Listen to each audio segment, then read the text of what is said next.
Bonjour, chers amis du potager à distance, j'espère que vous allez bien.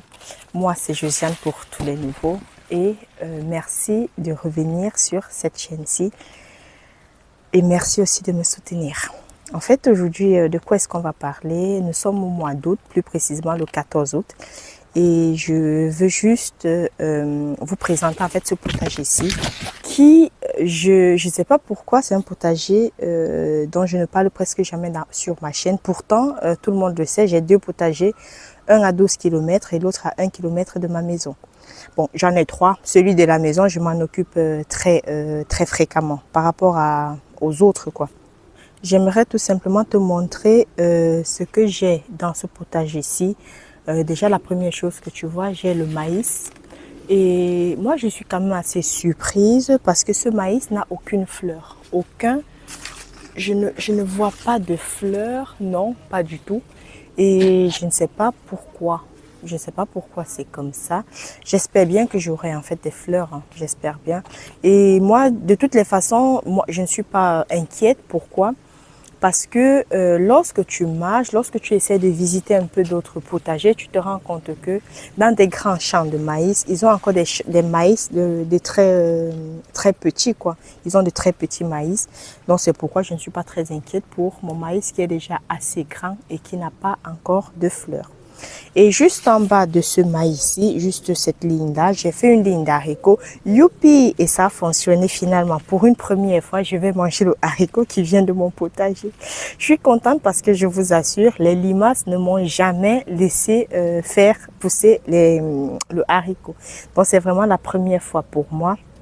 Et donc là, j'ai le maïs. Je vais essayer de te montrer un peu. Le maïs, j'ai quand même sur plusieurs mètres carrés. Sincèrement, c'est peut-être 5, je sais, bref, je n'ai pas envie d'estimer la superficie là actuellement. Parce qu'en fait, j'ai le maïs ici, mais tu vas te rendre compte que j'ai le maïs sur, enfin, dans tout mon petit potager, quoi. Je reprécise, le potager fait moins de 40 mètres carrés. Donc, et juste sur cette parcelle, en fait, j'avais mis les couches, j'avais mis des couches, des courgettes et j'avais mis des concombres. Bon, mes amis les limaces ont tout dégommé et heureusement, j'avais encore quelques épis de maïs à la maison, enfin quelques plants de maïs à la maison que directement j'ai mis en terre et ça a remplacé ces couches, ces courgettes et consorts qui ont été dégommés par les limaces. Mais j'ai quand même quelques plants qui ont réussi. Donc j'ai ici une, deux, trois, un, deux, trois pieds de concombre. J'ai là une courgette et j'ai aussi un autre concombre. Donc finalement, sur toute la parcelle de concombre, de courge et de courgette, j'ai 4 pieds de concombre et un pied de courgette, pardon, qui finalement ont résisté. Et j'ai aussi pas mal de maïs. Est-ce que j'ai d'autres choses? Bon, j'ai des pieds de fraisier. Sincèrement, c'est un peu de partout qu'on a mes pieds de fraisier. J'ai changé d'angle en fait pour te montrer ces pieds de maïs que j'ai dans mon potager. Donc ici, je n'ai que du maïs et tu vois, c'est planté. Pour moi, c'est pas serré du tout parce que de toutes les façons, chaque pied de maïs est en train de trouver son compte. Donc ils sont en train de bien pousser. J'espère vraiment que je vais avoir les maïs cette année. Parce que l'année dernière, j'avais des pieds de maïs qui faisaient 3 mètres de haut, mais je n'avais pas de maïs du tout. En fait, c'est parce que j'avais fait venir les grains de maïs du Cameroun et on m'avait donné une variété très tardive et donc forcément, je n'ai pas eu de maïs avant les premières gelées, quoi. Et quoi d'autre? Et j'ai aussi une vigne. Sincèrement, je vais l'enlever. Moi, ça me prend beaucoup de place, mais ça n'a rien produit cette année comme raisin. Je n'ai que des lianes qui sont de partout. Voici par exemple une liane ici, mais je n'ai pas de grappe de raisin. Je n'ai rien. Je pense que cette année, ça a été vraiment compliqué. Hein. Pas que au potager, ça a vraiment été compliqué. Je suis très contente de mon maïs. Hein. Je suis très contente, mais tu vas voir tout à l'heure que je suis très déçue. De tout ce qui est tomate. Ça ne sert à rien de pleurer, hein, ça ne sert strictement à rien, mais je suis très déçue parce que je me dis, bon voilà, j'ai abattu tout ce travail en fait pour rien. Rien, rien, rien, pour zéro. Même pas 1 kilo, j'ai récolté ici. Sachant qu'au potager à 12 km, tu as déjà la vidéo sur ma chaîne. Au potager à 12 km, j'ai tout perdu. Donc ici, bon, bref, je te fais voir ça tout de suite. Bon, je vais te rapprocher pour que tu puisses voir de plus près. Mais sinon, je te raconte rapidement. Regarde-moi ça. Ce sont mes tomates. Je vais les laisser parce que là, ce n'est pas encore complètement mûr, mais je vais les laisser. Mais regarde-moi aussi ça. Bon, je te rapproche pour que tu puisses voir un peu de quoi est-ce que je suis en train de parler. Regarde-moi ça. En fait, j'ai ce que tout le monde sait, c'est du mildiou, quoi. Et je ne fais rien, je ne fais plus rien. Je suis fatiguée.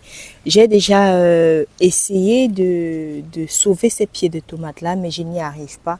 Je trouve que je perds mon temps. Sincèrement, je suis en train de perdre. C'est plutôt une perte de temps. Et aussi, j'accepte quoi? J'accepte avoir perdu les tomates cette année et de ne rien manger. Ça, y a pas, enfin, de ne rien manger de mon potager.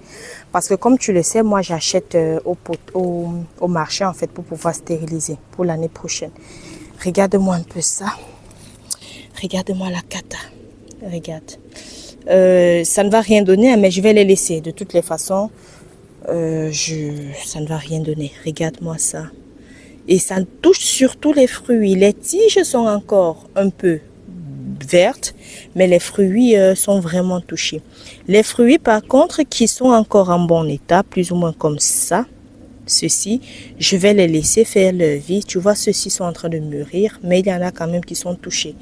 Bon, je vais les laisser parce que bon voilà, s'il ne pleut pas, je pense quand même que certains pourront mûrir et d'autres vont, enfin j'ai perdu d'autres quoi.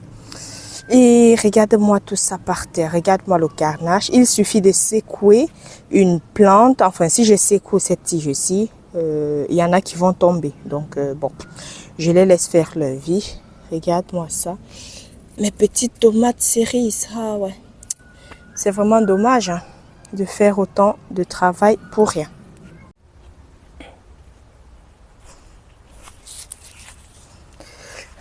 Bon, ici, c'est ce que j'appelle, ce que j'avais appelé dès le départ, mon petit coin à tomates. Et forcément, c'est mon petit coin à mildiou. Je vous jure que à un certain moment, j'ai envie de préférer les limaces au mildiou, je vous assure. Mais cette année, j'ai eu le combo. J'ai eu les limaces qui ont tout dégommé et j'ai le mildiou qui s'installe et qui me dégomme aussi tout. Mais je préfère sincèrement les limaces. Je vous assure, je préfère les limaces parce que là, au moins, tu as une présence physique. Tu sais au moins avec qui tu es en train de combattre quoi. Tu sais que tu peux venir la nuit récolter les limaces pour pouvoir les jeter. Bref, tu en fais ce que tu veux. Mais par contre ça, c'est la cata quoi. Tu ne sais même pas avec qui tu combats. Tu vois juste des taches brunâtres sur tes tiges. Tu ne sais même pas quoi faire. Oui, il faut peut-être la bouillie bordelaise, mais est-ce que ça va fonctionner? Ça, je ne sais pas. Et c'est clair, cette année, je n'achète pas de bouillie bordelaise pour mettre ça sur mes plantes, jamais. Pourquoi?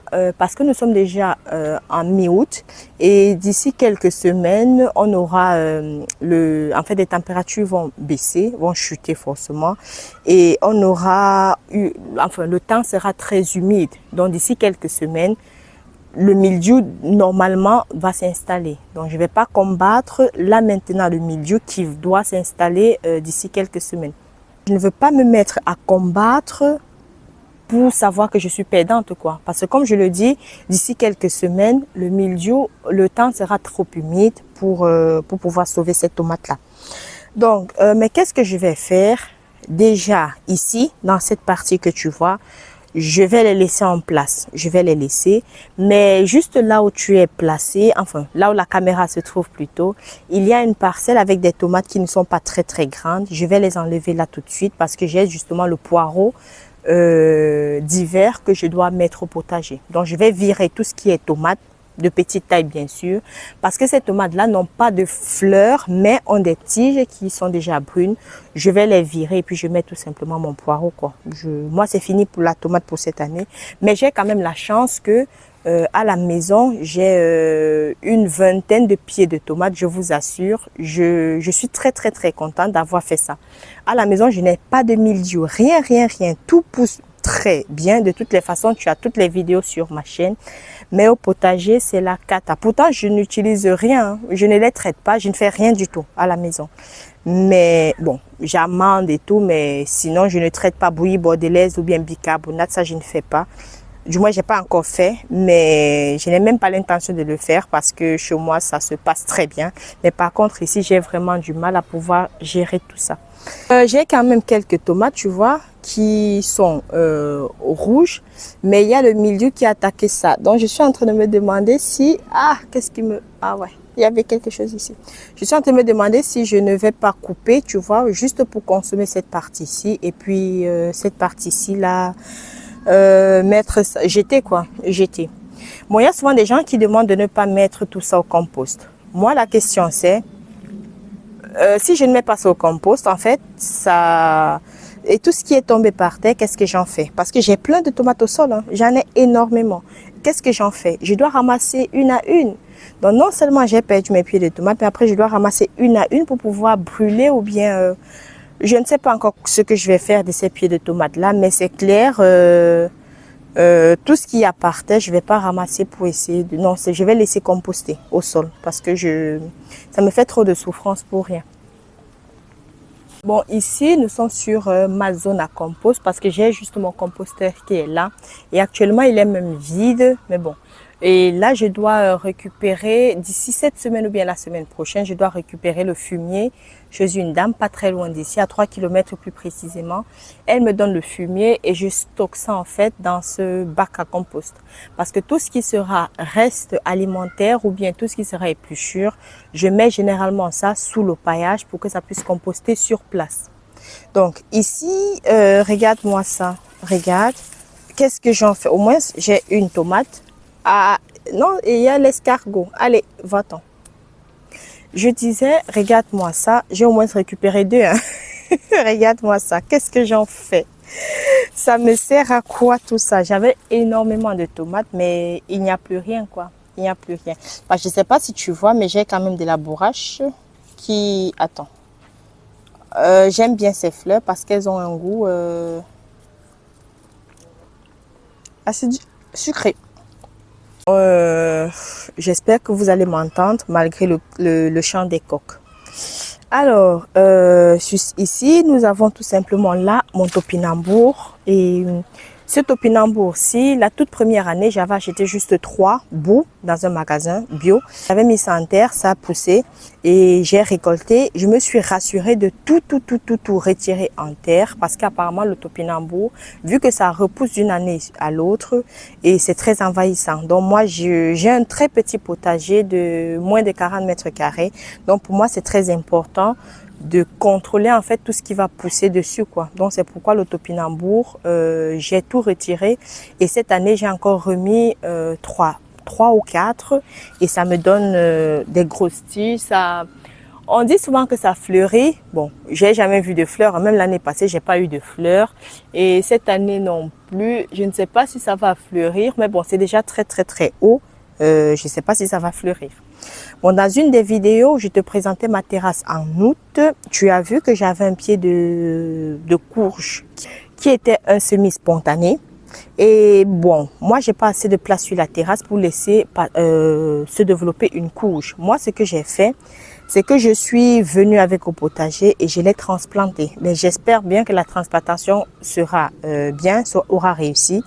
Parce que en retirant, j'ai cassé pas mal de racines. Mais il y avait encore des racines dessus. Donc, je croise vraiment les doigts pour que ça puisse se développer.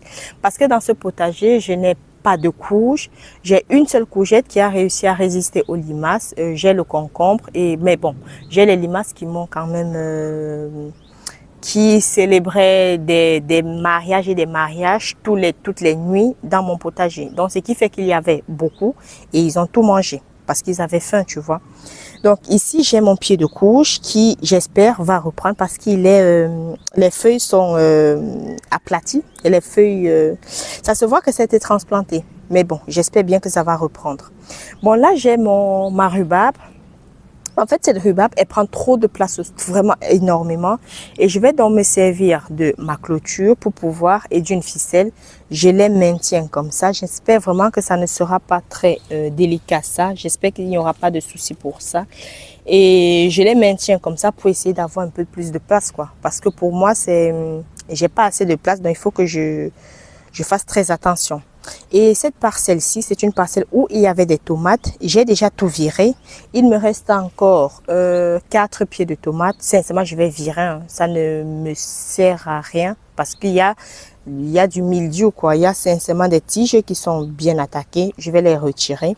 Au pire, je vais laisser une que je suis en train de voir un peu verdâtre. Et au pire, je laisse celle-là, cette plante-là. Mais sinon, les autres, je vais les virer, quoi. Et je vais mettre ici les pieds de poireaux parce que dans une des vidéos, tu as vu que j'ai acheté pas mal de poireaux pour l'hiver bien sûr. Et j'avais acheté 180 pieds de poireaux que j'ai déjà commencé à mettre. Je vais continuer justement aujourd'hui. Je suis venue pour ça et aussi pour faire le tour de ce potager-ci. Parlant des poireaux, voici ici les poireaux que j'ai tout simplement repiqués. Et il y a des pieds de maïs de part et d'autre, les derniers pieds de maïs. Voilà, tout à l'heure, je te disais que j'avais un problème avec des tomates et regarde-moi ça. Ici, en fait, ah mais oui, il y en a qui sont encore vertes. Ah d'accord. Il y a des tiges qui sont encore vertes, qui n'ont pas pris de mildiou. Je vais les laisser finalement. Je vais laisser quelques-unes. Je vais l'entortiller et je vais les laisser. Je vais tout simplement couper les tiges que je vois là. C'est du mildiou. Je ne sais pas où je vais mettre ça. Brûler, je ne peux pas faire du feu ici. Ne pas les mettre au compost. Rentrer avec ça chez moi pour pouvoir mettre ça en déchetterie. Mais le problème, c'est que je risque en rentrant avec ça chez moi, contaminer mes pieds de tomates même qui sont à la maison. Donc, qu'est-ce que j'en fais? Je ne sais pas, mais pour l'instant, je vais laisser là. Je vais laisser là. Mais cette histoire de mildiou, je ne comprends pas, hein. Je ne sais pas si quelqu'un peut un peu m'expliquer. Au potager à 12 km de la maison, le monsieur n'avait pas fait le potager depuis plus de 20 ans. Et bon, quand je suis arrivée, la toute première année que j'ai commencé avec le potager, j'ai eu de très belles récoltes, mais à la fin du mois d'août, j'ai eu le mildiou sur toute la tomate. Je dis, c'était en une semaine, je suis arrivée, je n'ai pas reconnu le potager. Pourtant, quand je m'en allais, le potager était vert, les tomates étaient nickel, sans problème. Une semaine après que je reviens, waouh, j'étais vraiment choquée. Je n'ai pas compris ce qui s'est passé. Je ne savais même pas que c'était le mildiou, je ne savais rien.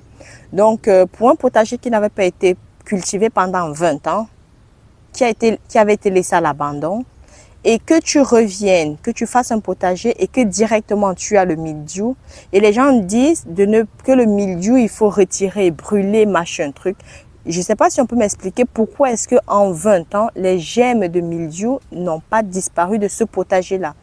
Donc, ce qui fait que je ne crois pas à l'histoire je ne crois vraiment pas au fait d'arracher, de brûler, de jeter, de toutes les façons, c'est la terre, quoi. La terre, ces gemmes-là, selon moi, restent dans la terre et ne partiront jamais. Moi, j'ai fait l'expérience, c'est-à-dire en 20 ans, ça n'avait pas été cultivé. Pourquoi est-ce que directement j'ai eu le mildiou? Donc, moi, je ne crois pas trop au fait de devoir arracher, de brûler. Donc, moi, je vais laisser ça comme ça. De toutes les façons, l'année prochaine, je n'ai pas l'intention de mettre beaucoup de pieds de tomates ici. Je mettrai peut-être quelques-uns, mais pas comme cette année où j'ai misé sur pas mal de tomates et je ne vais rien avoir au final, quoi. Donc, et sur cette parcelle-ci, je disais, je vais mettre quelques pieds de poireaux parce que bon, il y a des tomates. Regarde-moi ça, par exemple. Ça, c'est une tige de tomate et on est d'accord que ça ne pourra plus jamais repartir. Donc, je vais retirer ça. J'ai mes zinnias qui sont en fleurs et je vais mettre les poireaux sur. Bon, je continue à me déplacer avec mes deux tomates que j'ai récoltées. Je t'assure, dans ce potager, je n'ai pas récolté 1 kilo de tomates, pas du tout. Donc, mais bon, on fait avec. Ici, j'ai quelques pieds de maïs qui sont en train de se développer tranquillement, mais j'ai pas mal espacé en fait ces pieds de maïs ici parce que j'avais mis entre les maïs, j'avais mis les aubergines. Mais je ne sais pas si j'aurai l'aubergine cette année parce qu'ils sont encore, ils sont même pas encore en fleurs, donc je ne sais vraiment pas. Bref, j'ai quand même remarqué que cette année, les aubergines n'ont eu aucun souci, à part les limaces qui les ont dégommées en début de saison. Les poivrons aussi, à part les limaces, aucune maladie sur les poivrons, aucune maladie sur les aubergines. Donc l'année prochaine, je vais miser sur les aubergines et les poivrons dans ce potager. Et comme je disais, les limaces, je sais qu'en mettant du sulfate de fer, mais bon, je peux gérer les limaces. Donc, je vais faire ça pour l'année prochaine. Je vais surtout mettre les poivrons et les aubergines ici. Et les tomates, je vais m'abstenir, quoi. Peut-être 1 ou 2 pieds de tomates, mais pas plus. Enfin, 1 ou 2. On est d'accord que ça sera un peu, ça sera ce qui est sûr, moins par rapport à cette année. Mais je vais miser sur maïs, aubergines, poivrons, courges, courgettes, je vais miser sur ça et plus sur des tomates, quoi. Donc j'ai vraiment, ça se développe super bien. Les maïs sont vraiment magnifiques, hein. Je suis vraiment contente. Et la parcelle juste ici à côté, ce sont toujours mes pieds de tomates. Ici, est-ce que c'est mûr? Non.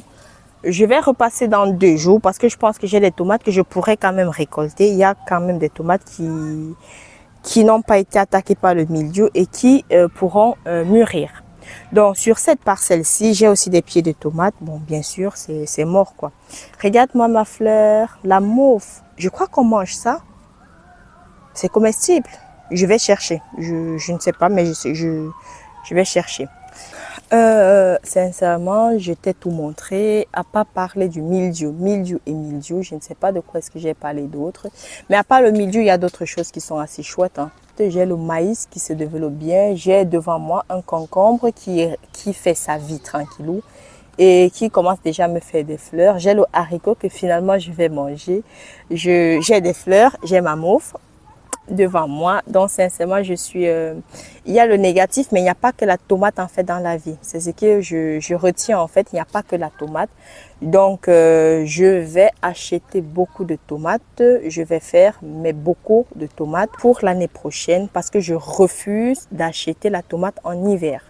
Donc je vais aller au marché tous les samedis, j'irai au marché. Je vais faire la fin des marchés. Je vais acheter beaucoup de tomates. Parce que je sais qu'en cette période, 1 kilo de tomates coûte moins d'1 € si tu en achètes en grande quantité. Donc c'est pourquoi je ne vais pas m'apitoyer sur mon sort parce que je n'ai pas eu de tomates. Mais par contre, je vais acheter les tomates et puis je vais faire des bocaux pour l'année prochaine. Bon, merci d'avoir fait ce tour du potager avec moi. J'espère que j'espère que ça t'a intéressé. Si c'est le cas, n'hésite pas à me mettre ça vers le haut, un pouce vers le haut, à commenter si tu as des questions. On se revoit dans une prochaine vidéo. D'ici là, je te souhaite une santé de fer. Merci et au revoir.